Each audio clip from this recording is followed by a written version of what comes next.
खोपोली शहरात झालेल्या निर्घृण हत्येनंतर पोलिसांनी 24 तासात 9 जणांवर गुन्हा दाखल करून काही संशयितांना अटक देखील केली आहे। पीडित कुटुंबांची उपमुख्यमंत्री एकनाथ शिंदे यांनी तात्काळ भेट घेत सदर खटला फास्ट ट्रॅक कोर्टात चालवण्याचे आश्वासन देऊन आरोपींना फाशी दिली जाईल असेही सांगितले। या हत्येचा कट रायगडचे नेते राष्ट्रवादी काँग्रेसचे खासदार सुनील तटकरे यांच्या बंगल्यावर शिजल्याचा आरोप मृत्युमुखी पडलेल्या मंगेश काळोखे यांच्या नातेवाईकांनी केल्याने वातावरण तापलेले दिसत आहे। पराभवानंतर सुडाचे राजकारण महाराष्ट्रात सुरू झाल्याने पुरोगामी महाराष्ट्राला हे कृत्य शोभणारे नसल्याचे राजकीय वर्तुळात दिसून येत आहे। संशयित आरोपीच्या पत्नीवरही गुन्हा दाखल करून चौकशीसाठी ताब्यात घेतल्याचे सूत्रांकडून समजत आहे।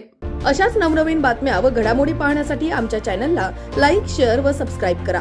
टॉप न्यूज पुणे जाहिराती व बातम्या देण्यासाठी संपर्क मुख्य संपादक कैलास गायकवाड।